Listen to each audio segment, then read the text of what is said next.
Welcome to another Founder Wisdom Pod with Eric Z. Yang with us today. He helps B2B SaaS owners add 450K warm leads to their list in the upcoming 12 months. That's quite the statement right there. And that is without spending 1 cent on ads. So we're going to explore that. He's the founder at Lead Next Gen. He's also the host at SaaS Growth Summits. We're going to talk about virtual summits today.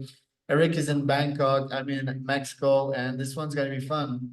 It is presented to you by podpire.com. If you want to start or scale your own podcast, monetize it, you can go to podpire.com for that. Eric, welcome to the pod. Tell me a bit more about yourself and about what you're up to nowadays. Hey Charles, thank you so much for having me. What I have going on, like you said, is I'm working on a SaaS online conferences. I've been running online summits for the past 7 years, so I had a lot of experience on that. Wrote a book about it, and all of that experience came from my first business, which was essentially hosting an in-person event because did not have a business, so I want to learn from people. So I invited speakers and I'll spend like 6, 7 months working on that as a 19, 20 years old uh, in LA. And I realized that once the event ended, I had to do that all over again. So I was like, I don't want to do that. So I took that concept, put it online, and made, I think, like 50 times more money in about 20% of the time invested. And I was like, okay, never again am I gonna host an in-person conference to build authority, generate revenue, and build my email list. And the rest of history, man. Yeah, because it seems a bit like non-obvious, this type of concept. I've done webinars myself back in the days. I was using Think Ever webinar, something like that. And these paid off pretty big, but I never thought of inviting speakers to get more traction, like star speakers that could have people sign up for the event and then ask these speakers to invite people to these events. How did you get that idea? So that's a good question, man. So I first started, so after the event, I'm one of my friends, Shannon Bolt, who runs this company called selfpublishing.com. And I told him about my issues when it comes to like scaling my business, when it comes to like building my authority and email list. And keep in mind, I didn't have any business back then. And not a lot of people like figure to make it, or they try to coach people on how to coach people when they have never done a business themselves. And this did not feel right for me. I always like the idea of being a reporter, right? Like I don't have to be the one teaching. I can just like invite people to teach on my behalf to the right audience, and I build my community around that. And then he launched a online conference on teaching people how to write their own books online. And he went from 2,000 attendees, email list size, to like 20,000 in a matter of a couple months. I was like, all right, cool. Let me do that too, right? So I run my own online conference, and I think a good place to start as well is like, what is an online conference? Like you said, it's similar to webinar. The main difference is instead of you presenting to your audience by yourself, you invite other people to present on a topic of your choice. And then we deliver the content, and then people can register. Most of the conferences are free, some are paid, but every time you put an email down to get the tickets to the conference, and then the content get delivered, right? So that's like in essence the idea of what a virtual event is. And I did that. I did not have an email list, and I invited like 30 entrepreneurs on the 30, teach about 30 different industries, podcasts, webinars, branding, e-commerce, Facebook ads, Google ads. And I was able to get like, big speakers. Like if you're in the podcast industry, for example, I cold emailed Jordan Harbinger from the Art of Charm back in the day. That is a Jordan Harbinger show. That was back in 2017. And he was like, yeah, I'm more than happy to jump on your show on your online conference. And then because I got such a big speaker, the other speakers like, oh wow, you got Jordan. Let me get on that summit as well. So I was able to leverage off my speakers to get even bigger speakers. And the ones that were a bit smaller, they're like, hey, let me find a way to help you and promote you. So I was able to really quickly get like 1,200 attendees for free without spending a dime on ads. And it's funny because my sponsors also found me, and I was able to get 8,000 US dollars in sponsorship which covered all my costs and plus some more. And from those 1,200 people that did attend my conference, I ended up generating over 80,000 US dollars in sales for my community. Some of it were speakers who ended up hiring me to do a virtual summit for them. Some other people were just buying the recordings. Some of it was like sponsorship opportunities. And the essence of what a virtual summit is essentially leveraging off the speaker's email list and the speaker's authority so they can increase your own while delivering quality content to your audience that want to learn about a specific topic. And the fact that you don't have to be the expert is key here. You're just hosting and you're asking the questions and you're packaging the content for the people to be able to digest the content in a very simple way is what makes a virtual summit so powerful. Quite exciting stuff. How do you pick your topics? Where do you get these ideas of what this next virtual event will be called? That's another great question. So, the first three virtual summits I did were topics I was personally interested in, right? So the first one was called the Millennial Success Summit, where I only interviewed entrepreneurs under 30 that were building online business because I wanted to do that. So that was a selfish need where because I didn't know what to do, so I interviewed people about what they did, and I try to understand like if that's something for me, right? The other one was more specific niche where I collaborated with someone who was an expert in a domain, but not authority yet. So that was the Airbnb summit where we learned about short-term rentals and how to get property on Airbnb without owning any other properties on there and how to build a business around it. And that was like something I wanted to learn. So I collaborate on that. The third one was crypto because that was hot. So you can always think about yourself, like what is something that you wish you knew a lot more about, or what is something you're really curious about, right? Right now, AI is really hot. Crypto is back on. NFTs were also a thing a couple years ago. So whatever you're interested in, you can actually almost like treat the summit as your own like self-created university about this specific topic. And you can reach out to influencers or speakers or authority leaders about that specific topic, and then position yourself as a student while being able to then sell recordings, right? That is if you don't know the topic. But if you already know what you want to interview people about, let's say because you have a business around SaaS, you have business on Instagram, you have a service for course creators, right? Then do that. This allows you to build your email list, leverage off your speakers, community and authority, and then get sponsorship from that. But if you are honest, if to answer your first question is like, how do you find hot topics? What I would do is whatever is hot right now. Like you can go on Coursera, you can go on Udemy, look at what is like the most bought course, and then build a virtual summit from that, just because you know that people are buying courses. It's a great idea. Is it often in the B2B space or B2C, do you find? Yeah, so B2C is gonna be way easier for you to build a huge audience. B2B is gonna be more niche, but the people are gonna spend more, right? I have both experiences, where B2C is just trendier. B2B is almost like evergreen topics. Let's say like you want to learn how to do a podcast, right? So you do like a podcast online conference where you interview like 20 podcasters on how to build, grow, and scale the podcast. And then you get like different angles for each topic. And then I think like a good place to start when it comes to like topics, when it comes to a virtual summit is if you were to build your own course, what would be like the model of each one of those courses? And each one of the main challenges that someone might go through, let's say podcast, like, hey, how do you identify a niche? That could be like a topic for interview. The second one would be like, how do you monetize a podcast? That could be a second interview. Third one could be like, how do you prepare before interview? That could be like a third one, right? So like all the topics or question that you have for yourself could be like an individual pillar of content that can be part of the big equation. And that's what's going to make a virtual summit so high converting compared to a webinar, is because instead of being 1 hour of value, it's like 10, 15, 20 hours of value. That's almost creating like a masterclass that's outsourced to the speakers that you invite on your online conference. And the way that I do online conference is really special because we do it for free, so you can capture the leads and sell to people in the future. We make it online, so it's easy for access.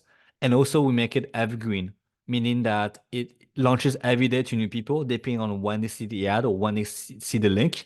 So this way you can always promote yourself.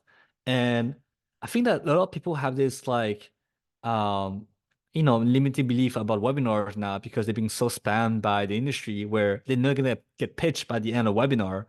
So they might be a bit like, apprehensive before going into the webinar. But when it comes to virtual summit, even if they know they're going to get pitched, at least they're going to walk over like 10, 15, 20 hours of potential content that's highly, highly relevant to their problems. And that's where they're going to build the trust because they actually consume your content. Now, all the attendees, how do you get them? Do you spend on ads, do you outreach, and what systems do you have for to have the presenters invite a bunch of attendees themselves? That's another great question, man. So the way that we love to do summits from our end is we like to be self-funded, meaning that we have an ads budget, but we don't use our money to spend on ads. So we leverage sponsors to actually give us money to spend on ads. So for example, my first client summit, the Airbnb summit I hosted back in 2018, the host didn't have an email list. He had an email list of actually 25 people because his webinar funnel did not work. So he's like, hey, let's do a summit, interview like 15 people in the industry who are crushing it, right? So we got like the biggest, speakers in the space, and a lot of companies, they want to position themselves in front of their ideal customers. So in this case, we had, I believe, 7,000 online attendees, so 0 to 7,000 in 3 months, right? From a guy who had no authority, and we raised 25,000 US dollars in sponsorship. So actually half of the attendees came from ads that were covered by the sponsors. Now the question is like, how do you get sponsors, right? So think about all the companies that curate towards the community or the email list that you're building. Here, they were like short-term rental businesses owners. So any like software that manages property, any tool like alarm system or voice capturing systems or CRM or like those locks that you put in front of your Airbnb, they want to advertise to their ideal customers. So they pay you money to put their brand in front of their ideal customers because it costs them way more money to run ads than it would to sponsor your conference where they know the audience will be consuming their content. Also, if they give you money and then you use on ads, they get even more exposure, right? So it's like a win-win situation where you almost like act as their marketing agency to promote them. The second thing we do as well, really well, is we leverage off the speakers to promote. So that's something that a lot of people do where they invite speakers, and if it's a good fit, they're gonna promote. And how we make it a win for the speakers, right? Is not only do they speak, and we actually never pay for them, never. With over like, almost 2,000 interviews, we never paid for a speaker. But speakers pay us because they want to be in front of the other audiences, right? So the speakers promote as well because we give them a free commission on the sales. And you might be asking, like, how do you make money from this ad?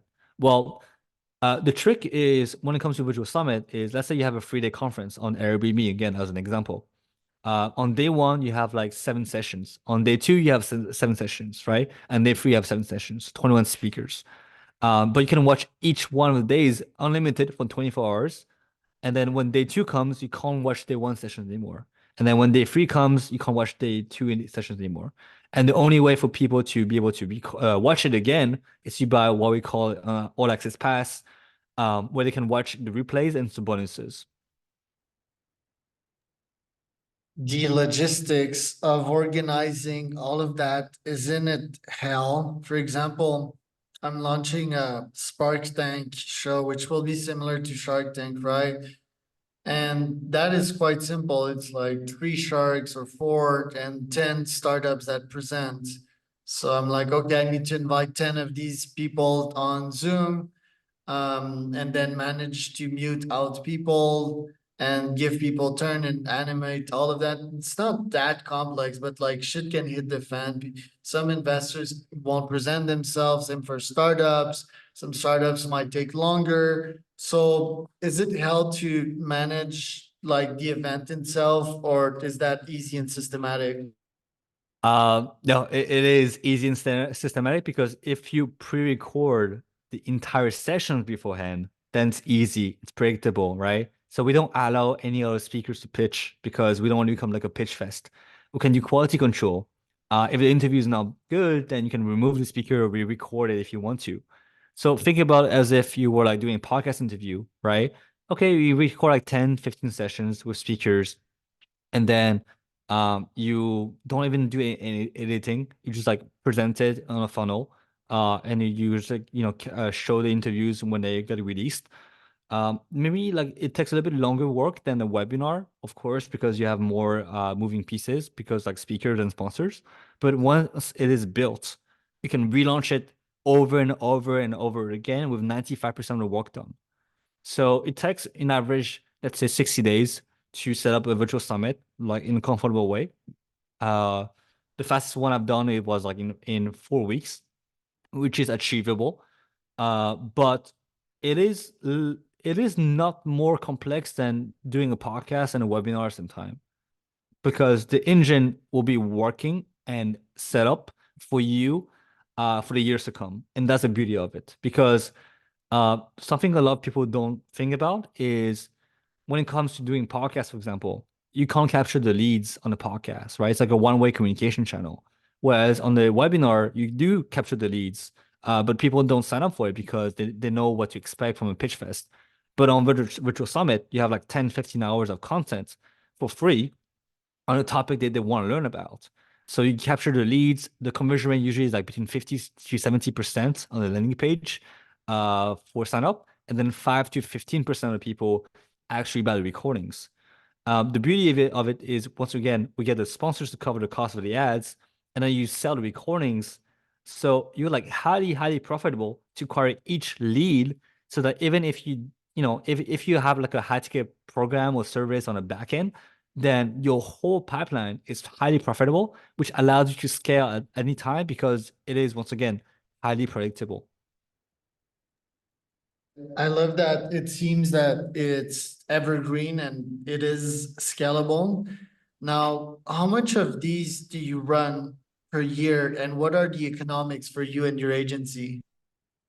So I usually run like once per month as a consultant. So I only work with B2B SaaS companies now just because the value of a customer is so high, and that's like great for me because I have a SaaS myself. So the economics. So that's a good question, man. So let me ask you this. Are you talking about like the economics of acquiring customer, or are you talking about the economics of the ROI of building the whole system? Yeah, your agency, like how do you make cash off that? You know, you do one per month, clients, they must pay you at least 10K for that. Like, how does that Uh, work? Got it. So I do consulting most of the time. So it is 10K for the VIP day. And I also charge 10K per month if they want like ongoing support.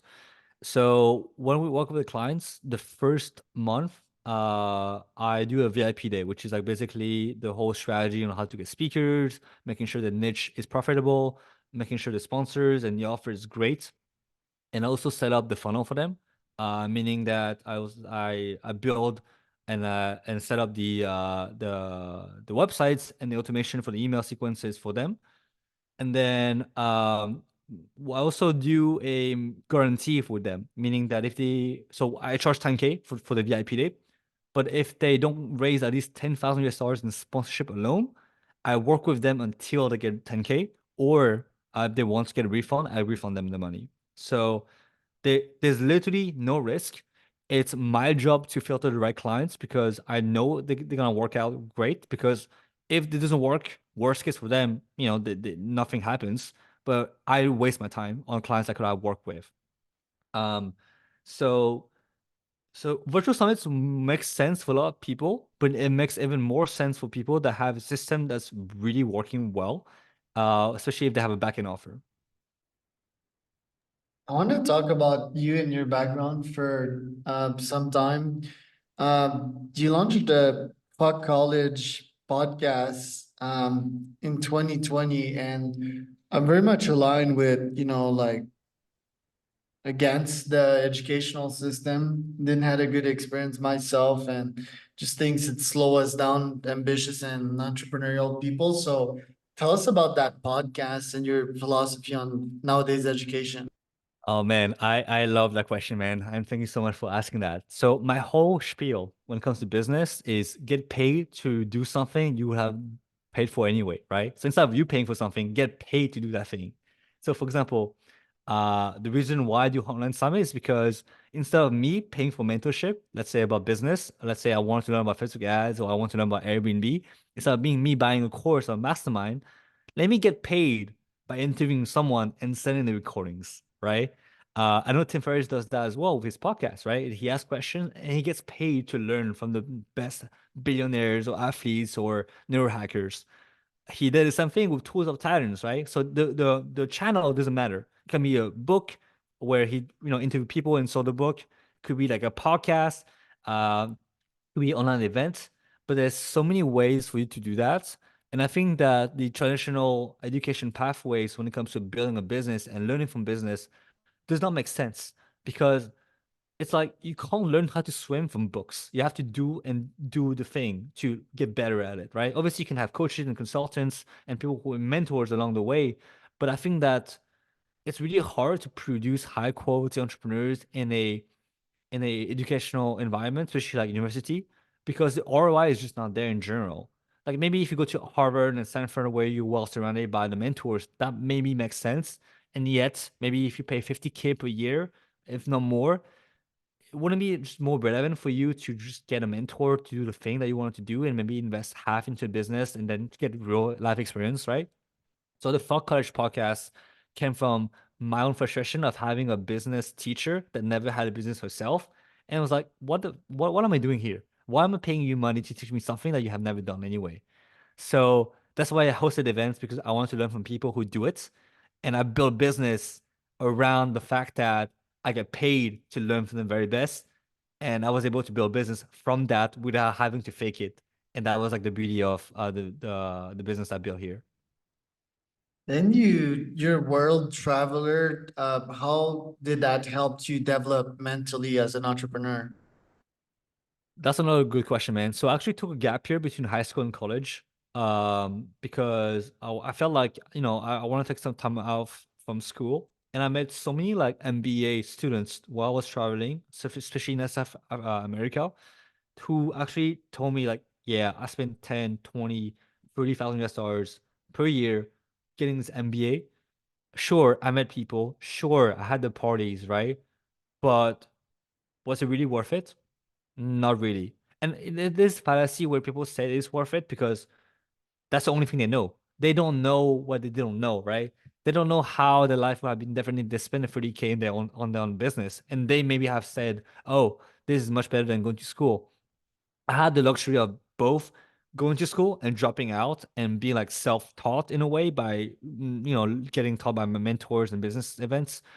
I can 100% say that if you already know what you want to do, then learn from someone who is doing what you want to do instead of just learning from someone who's like teaching you basic or overall things that are not like relevant to you. If you want to learn a podcast or how to build a business, and you want to run a podcast, learn from someone who has a podcast. If you want to become, let's say, a content creator on Instagram, do that, right? There's no use for you to learn about business in business school if you know that's not what you want to do because the things you're being taught is just so broad. And I think there's nothing more relevant and better than practical advice for the situation that you need to get solved right now. And I think that's what everyone needs. Then last question, you closed down your agency in 21. I think you were like 25 at the time and you called it a burnout. You had crippling anxiety. So how did that happen and what lessons did you learn from that? So that was during COVID, right? Where obviously everyone was wanting to do online events. So I said yes to everything and everyone. And I realized that I so okay, so the biggest thing when it comes to like building a business that you want, and there's something I realized after that is I don't want to have a huge team. I don't want to have a huge business. I'm okay with being like a 1 or 2 man consulting firm and only work with the clients I want to work with. I had like a team of 10 people. And I realized that I didn't enjoy being an operator in my business. I like being the strategist, meaning I like to be client facing. I like to be the one coaching. I like to be the one talking about what I love talking about. I didn't like managing a team. I didn't like to be the one double checking my team's work. And the burnout happens because I did for too long things that I did not enjoy and I did not see the end of it. Could I have done better? Sure. Could the agency have scaled to like an 8-figure business? 100%. Um, but that took me away from the essence of what kind of business I wanted to build. And the answer of more is not always scale, right? Because my answer to more is do more of what I enjoy with more revenue instead of scaling to have more clients and more team members and maybe bigger contracts. So everyone's definition of success is different. And the burnout happened because I didn't ask myself the right questions. And this is like what happened. And what's next for you? You're into NFTs, you're into traveling, into podcasting, book writing. What are your goals this year? So this year, my goal is to scale my SaaS to 100K per month in MR. And the reason why I do my own SaaS online conference is because I'm learning from SaaS business owners that are scaling above that revenue. And once again, instead of me buying for masterminds or me joining networking events or buying courses, I get the information straight from the source. The CEOs and CMOs who are scaling the SaaS that I want to learn after and applying this advice on myself. And that's my main goal. And that's something I'm being really enjoying, man. Dude, love it. Thanks for today. Where can people find out more about you? So if you want to connect, I'm always on Instagram. So at Eric Ziyang, um, you can find me there. LinkedIn, if you want to send me an email, I always respond as well at eric@leadnextgen.com. And yeah, if you have any questions, I'm happy to answer anything that you have.